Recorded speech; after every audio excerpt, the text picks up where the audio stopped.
जय हिंद दोस्तों। आज मैं एक ऐसी योजना के बारे में आपको बताने जा रहा हूं जिस योजना के बारे में बहुत कम लोगों को मालूम है कुछ लोगों को, लेकिन कम लोगों को मालूम है, ना के बराबर लोगों को मालूम है। आपने सुना होगा कि आपका इंश्योरेंस है और आपका दुर्घटना हो जाता है, एक्सीडेंट हो जाता है, कोई आपदा में आपके साथ कोई हादसा हो जाता है तो ही आपको क्लेम मिलता है, ऐसे क्लेम नहीं मिलता है। लेकिन मैं आपको बता दूं कि आपका किसी प्रकार का कोई भी इंश्योरेंस नहीं है, लेकिन आपदा कोई आ जाता है, दुर्घटना हो जाता है तो आपको पैसा कैसे लेना है। 4 लाख रुपया से लेकर मिनिमम 4 लाख रुपया, कम से कम बता रहा हूँ, कम से कम 4 लाख रुपया से लेकर 5 लाख रुपया तक आश्रितों को मिलता है। मतलब जिसके साथ हादसा हो जाता है, जो व्यक्ति की मृत्यु हो जाती है, उसके आश्रितों को 4 लाख रुपया और 5 लाख रुपया मिलता है। लेकिन कैसे मिलता है, कैसे लेना है, ये केंद्र सरकार की योजना है, ये भारत सरकार की योजना है और पूरे देश में लागू है। ये नहीं कि सिर्फ किसी एक पार्टिकुलर स्टेट में लागू है, ऐसी बात नहीं है, ये पूरे देश में लागू है और बहुत सारे लोगों को जानकारी नहीं है। बहुत ही इसका ईजी प्रोसेस है, बहुत ईजी प्रोसेस है, लेकिन जानकारी के अभाव में लोग लाभ नहीं उठा पाते हैं। गाँव में जो रहते हैं, छोटे शहरों में रहते हैं या फिर कहीं भी रहते हैं, उन लोगों के लिए सरकार ने बहुत सारी योजना को लॉन्च कर रखा है, लेकिन जानकारी के अभाव में आपके पंचायत का मुखिया हो, आपके पंचायत का प्रधान हो, आपके पंचायत का सरपंच हो, ये आपको नहीं बताता। क्यों नहीं बताता? वो लोग ये बातें क्यों नहीं बताते मुझे नहीं पता, बट ये सरकार ने लॉन्च कर रखा है, सरकार ने लागू कर रखा है और बहुत सारे लोग इसका लाभ भी उठा रहे हैं। मैं आपको बता दूं कि 2 योजना के बारे में आज बताने जा रहा हूं, एक साथ 2 योजना के बारे में बताने जा रहा हूं, जिसके तहत 4 लाख रुपया से 5 लाख रुपया तक उसके आश्रित को मिल जाएंगे जिनके साथ हादसा हुआ है। आपसे रिक्वेस्ट है कि बस इस वीडियो को लाइक कर दे। आप इस वीडियो को लाइक करना नहीं भूलें, यह बहुत ही महत्वपूर्ण योजना के बारे में आपको जानकारी देने जा रहा हूं। सीधा आते हैं टॉपिक पर। आपको बता दूं, मैंने जो बताया आपको तो यही 2 योजना है। जो योजना है, पहला योजना का नाम है आपदा अनुग्रह दुर्घटना मृत्यु अनुदान योजना और दूसरा योजना का नाम है सड़क दुर्घटना सहायता योजना। अब बता दूं मिलता क्या है। आपदा अनुग्रह दुर्घटना मृत्यु अनुदान योजना जो है, इसके तहत 5 लाख रुपया आपको मिलता है। 5 लाख रुपया तक की बात नहीं बोल रहा हूं, 5 लाख मिलता ही मिलता है। और दूसरा योजना जो मैंने आपको बताया सड़क दुर्घटना सहायता योजना, इसमें आपको 4 लाख रुपया मिलता है। 4 लाख रुपया मिलता ही मिलता है। अब किस कंडीशन में मिलता है ये आप जान लीजिए। पहले के बारे में मैं चर्चा कर लूँ। यह आपदा अनुग्रह दुर्घटना मृत्यु अनुदान योजना, इसमें होता क्या है कि किसी भी प्रकार का आपदा आता है, किसी भी प्रकार का हो, आपका इंश्योरेंस उसमें है या नहीं है, इससे कोई मतलब नहीं है। आपका अगर किसी कंपनी में इंश्योरेंस है, किसी बीमा कंपनी में इंश्योरेंस है, वो आपका अलग मामला है, बट ये अलग से सरकार देती है, लोग लाभ नहीं उठा पाते हैं। आपको बता दूं कि इस योजना के तहत कोई आपदा आ जाता है। अब किस तरह की आपदा मैं आपको बता दूं, जैसे वज्रपात आप जानते होंगे, नहीं जानते होंगे जो लोग वो जान लीजिए। वज्रपात हम उसे कहते हैं जो बिजली चमकता है। आप देखते होंगे बरसात होता है और बिजली चमकता है, जिसे गांव में या फिर छोटे शहरों में लोग अक्सर कहते हैं तरका तरक रहा है, या फिर आसमान से कुछ भी गरजता है। और वो जो वज्रपात होता है उसमें बहुत सारे लोगों की मृत्यु हो जाती है, जो बाहर में फंसे होते हैं या फिर कहीं होते हैं, बहुत सारे लोगों का ऐसे मृत्यु हो जाती है।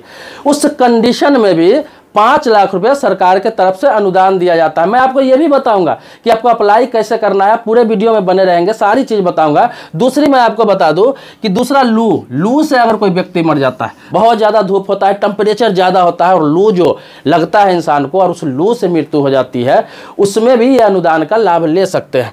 तीसरा होता है असामयिक वर्षापात, जैसे कि बहुत ज्यादा बरसात हो गया या फिर कहीं पे नदी बांध टूट गया और बाढ़ आ गया, उसमें घर तबाह हो जाता है, लोग बह जाते हैं, डूब के मर जाते हैं। बहुत सारे लोगों को बहुत सारी चीज़ों की ऐसे ऐसे हादसा हो जाते हैं जो इंसान कल्पना नहीं कर सकता है। आप देख रहे होंगे कोसी हो गया, गंगा नदी हो गया, इस तरह के बहुत सारे नदी है जो टूटने पर बरसात के समय बाढ़ आ जाता है। इसके अलावा बरसात के मौसम में इतना बरसात कभी कभी हो जाता है कि लोग तबाह हो जाता है, उसमें किसी की मृत्यु भी हो जाती है। एज इसमें मैटर नहीं करता है।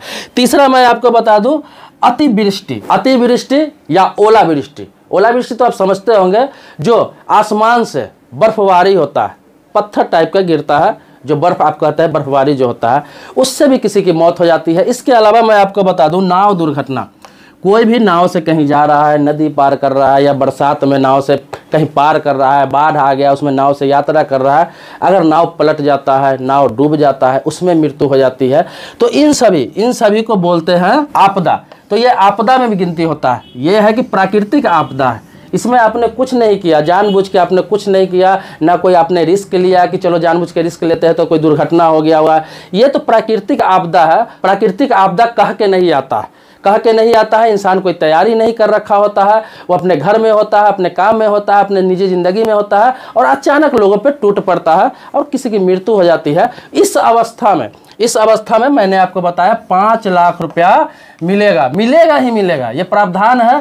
कैसे मिलेगा ये प्रोसेस बताऊंगा। पहले दूसरा भी बता देता हूं कि दूसरा योजना में क्या है। दोनों का प्रोसेस सेम ही है, इसलिए बताऊंगा। तो इसमें 5 लाख रुपया मिलेगा। दूसरा योजना जो मैंने आपको बताया, सड़क दुर्घटना सहायता योजना, इसमें 4 लाख रुपया मिलते हैं। तो इसमें होता क्या है कि आप कहीं यात्रा कर रहे हैं, बस से जा रहे हैं, चाहे वो सरकारी बस हो, प्राइवेट बस हो, इससे कोई मतलब नहीं। किसी बस से जा रहे हैं, ट्रेन से जा रहे हैं, कहीं सड़क पे जा रहे हैं, आप अपने साइड से जा रहे हैं, सही पोजीशन में है, लेकिन आपकी दुर्घटना हो जाती है और मृत्यु हो जाती है वहाँ पर। तो इसमें क्या होता है, आपके तरफ से कोई गलती नहीं होती है। ये एक अप्राकृतिक दुर्घटना होता है जिसमें आपका कोई भी हाथ नहीं होता है, लेकिन हो जाता है। ऐसा सिचुएशन होता है, लोगों का हो जाता है। बस पलट जाता है, इसमें आपका क्या रोल है? ट्रेन पलट जाता है, इसमें आपका क्या रोल है? आप कहीं जा रहे हैं, कोई गाड़ी वाला आपको ठोक देता है, इसमें आपका क्या रोल है? कोई रोल नहीं है। चाहे सरकारी बस हो, प्राइवेट बस हो, या फिर कहीं भी ट्रेवल कर रहा है, इसमें आपका कोई भी रोल नहीं है। आपके साथ हादसा हो जाता है। इसके लिए सरकार ने व्यवस्था कर रखा है, लेकिन इस योजना का प्रसार सही से नहीं हो पा रहा है। लोग बताते नहीं है। लोगों को क्या पड़ी है लोगों की बताने का। न्यूज वाले तो आप जानते हैं, अलग अलग मैटर में टीआरपी बटोरने के लिए अलग अलग चीज़ें बताते हैं, लेकिन आपको जो फायदे का चीज़ है, आपको जो मिलने वाला है, सरकार ने आपके लिए लॉन्च किया है, वो आपको कभी भी किसी टीवी पर नहीं बताया जाता। ये तो यूट्यूब चैनल का देन है कि लोग अलग अलग तरीक़ों से अलग अलग चीज़ आपके पास पहुँचा रहे हैं। खासतौर पर हम जैसे लोग हैं जो ये योजना की जानकारी आपके पास पहुंचाते हैं रिसर्च करके। तो ये सड़क दुर्घटना सहायता योजना जो है, सड़क दुर्घटना सहायता योजना, इसके तहत एक्सीडेंट हो गया और मृत्यु हो गई किसी को, तो 4 लाख रुपया मिलता ही मिलता है। किसको मिलेगा? उसके आश्रित को। अब आप पूछेंगे आश्रित में कौन आएगा? तो आश्रित बता दूं, जैसे कि किसी व्यक्ति की मृत्यु हो जाती है, चाहे वह आपदा में हो चाहे एक्सीडेंट में हो, तो उसका आश्रित हम उसे कहते हैं जैसे उसके पत्नी हो गई आश्रित, और उसके बच्चे हैं, चाहे जितने बच्चे हैं वो आश्रित में आता है, मतलब उस पर डिपेंड है, तो उसको मिलेगा, उसकी पत्नी को मिलेगा। लेकिन कोई शादीशुदा नहीं है, कुंवारा है, उस परिस्थिति में उसके माता या पिता होते हैं उसका गार्जियन, यानी कि माता पिता उसका आश्रित होते हैं, तो फिर उसके माता या पिता दोनों में से किसी एक को ये मिलेगा, मतलब वो नॉमिनी ऑटोमेटिक हो जाते हैं। तो शादीशुदा की स्थिति में पत्नी को, शादीशुदा नहीं है तो फिर माँ बाप आपके जो भी है वो आश्रित होते हैं, उनको ये मुआवजा मिलेगा ही मिलेगा। अब आप सोचेंगे अप्लाई कहाँ करें, कहाँ पे अप्लाई करेंगे, कहाँ पे जाएंगे, क्या डॉक्यूमेंट्स लगेगा? तो मैं आपको बता दूँ, इसमें 2-3 डॉक्यूमेंट्स ही लगते हैं और आपको जाना कहाँ है, बिल्कुल ईजी जगह पर जाना है। मैं आपको बता देता हूँ। सबसे पहले इसमें करना क्या है कि कोई भी आपदा होता है या फिर एक्सीडेंट होता है तो FIR आप कराते हैं। FIR होता ही है, कंप्लेन होता ही है। आपके क्षेत्र का जो नज़दीकी पुलिस स्टेशन है, पुलिस चौकी है, कहीं भी थाना है, आप जाकर FIR कराना पड़ेगा। उस FIR की कॉपी लगता है। दूसरा क्या है कि मेडिकल रिपोर्ट लगता है। अगर मान ली कि वहाँ पे एक्सीडेंट हुआ, मृत्यु नहीं हुआ किसी का, एक्सीडेंट कभी कभी होता है, मृत्यु नहीं होता है, लेकिन हॉस्पिटल में इलाज के दौरान मृत्यु हो जाती है। हॉस्पिटल में जाते हैं, भर्ती होता है, 2-4 दिन अगर रहते हैं, मृत्यु हो जाती है, तो वो भी एक्सीडेंटल मृत्यु ही कहलाता है। तो उस स्थिति में मेडिकल रिपोर्ट आपको देना पड़ेगा कि फलाने हॉस्पिटल में भर्ती हुआ था, फलाने जगह एक्सीडेंट हुआ, तो एक्सीडेंट का FIR कॉपी, उसके बाद मेडिकल रिपोर्ट, उसके बाद अगर वो व्यक्ति मर जाता है, उसका डेथ हो जाता है, तो पोस्टमार्टम रिपोर्ट भी आपको देना होगा। तो पोस्टमार्टम होता ही है इस स्थिति में, तो पोस्टमार्टम रिपोर्ट। उसके अलावा यही तीनों आपको लगेगा, ये तीनों लगेगा। बाकी तो जो आधार होता है उनका, तो एड्रेस प्रूफ के लिए लगता ही लगता है। बाकी ये main documents FIR copy, medical report और पोस्टमार्टम रिपोर्ट, ये तीनों लगेगा। अब अप्लाई कहाँ करें? तो अप्लाई आपको करना है SDO ऑफिस में रिपोर्ट आपको करना है। अब SDO कौन होते हैं? आप सोचेंगे SDO कौन होते हैं? SDO हम बोलते हैं सब डिविजनल ऑफिसर होते हैं, जो कोर्ट में जाते हैं, जब सुनवाई वो करते रहते हैं, तो उसे आम भाषा में हम SDM कहते हैं, सब डिविजनल मजिस्ट्रेट, जिसे SDM कहते हैं आम भाषा में। लोग SDM को जानते हैं, लेकिन वही SDM जब कोर्ट से बाहर आते हैं, दूसरे कार्य में लगे रहते हैं, दूसरा कार्य करते हैं, कोर्ट में जब नहीं रहते हैं, तो वो हो जाते हैं SDO। एसडीओ एसडीएम दोनों एक ही होते हैं। जब कोर्ट से बाहर हुए तो ऑफिसर होगा, जब वो कोर्ट में गए तो मजिस्ट्रेट होगा। तो वहीं आपको उनसे मिलना है, अपना एसडीएम एसडीओ के पास मिलना है। वहाँ पे आपको फॉर्मेट मिलेगा, या फिर फॉर्मेट नहीं रहेगा तो आपको बताएंगे कि कैसे आवेदन करना है, आपको एप्लीकेशन लिखना है और वहाँ पे अप्लाई करना है। वहाँ पे जब अप्लाई करेंगे आप इन तीनों डॉक्यूमेंट्स के साथ में, जब वहाँ अप्लाई करते हैं फिर आगे की कार्रवाई शुरू होती है। आगे की क्या कार्रवाई शुरू होती है? डॉक्यूमेंट्स तो आपने जमा कर दिया, फिर वहाँ से एक ऑफिसर को भेजा जाता है, कोई भी कर्मचारी या पदाधिकारी को आपके गांव में भेजा जाता है, आपके घर पे भेजा जाता है। वहाँ पे जानकारी इकट्ठा की जाती है कि सही में इनका वज्रपात से मौत हो गया हुआ है, या लू से मौत हुआ है, या असामयिक वर्षापात से हुआ है, या फिर ओलावृष्टि से हुआ है, अतिवृष्टि से हुआ है, नाव दुर्घटना से हुआ है तो उनको, या फिर दुर्घटना से हुआ है। ये सिर्फ जानकारी लेंगे तो रिपोर्ट तो उनके पास है ही, सिर्फ एक प्रूफ करने के लिए फॉर्मेलिटी होता है। वो तो है ही, आपने कागज़ जमा कर दिया, फॉर्मेलिटी है, वहाँ पे पता करेंगे और ज़्यादा प्रोसेस नहीं होता है, बहुत जल्दी।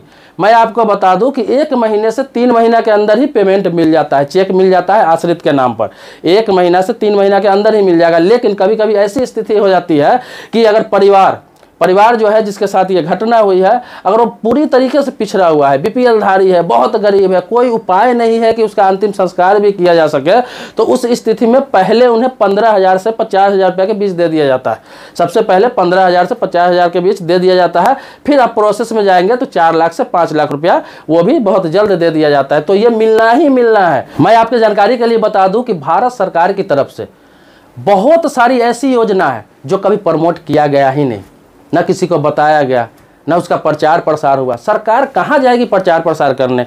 वो तो जो जनप्रतिनिधि है उनके पास बताया जाता है, या फिर आपके ब्लॉक है, तहसील है, अनुमंडल कार्यालय है, जिलाधिकारी का ऑफिस है, उन सभी जगहों पर प्रचार प्रसार के लिए बैनर लगा दिए जाते हैं, या फिर वहाँ बताया जाता है। ऐसे लोगों को मालूम नहीं चल पाता है जो सुदूर गांव में रहते हैं, छोटे शहरों में रहते हैं, जिन्हें इन सभी चीज़ों से ज़्यादा मतलब नहीं है, कमाने खाने वाले लोग हैं, उन्हें ये सब चीज़ पता नहीं चल पाता है। और उन्हीं लोगों को जानकारी उपलब्ध कराने के लिए मेरा ये चैनल है, मैं उन्हीं लोगों को जानकारी उपलब्ध कराता हूँ।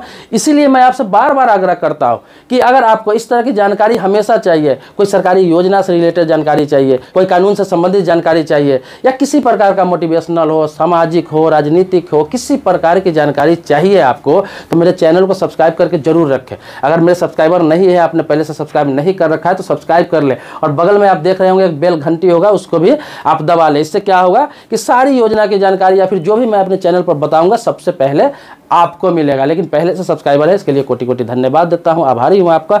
मिलते हैं नेक्स्ट वीडियो में, अगले वीडियो में जो आप ही के मुद्दा में होगा। लेकिन इसके लिए आपको करना क्या पड़ेगा? कमेंट बॉक्स में अपना सवाल लिखना पड़ेगा। कमेंट बॉक्स में जब सवाल आप लिखेंगे, कोई बात लिखेंगे, कुछ नया वीडियो चाहते हैं वो लिखेंगे, फिर आपके मुद्दों पर भी बन जाएगा वीडियो। मिलते हैं नेक्स्ट वीडियो में, तब तक के लिए शुक्रिया, धन्यवाद, जय हिंद दोस्तों।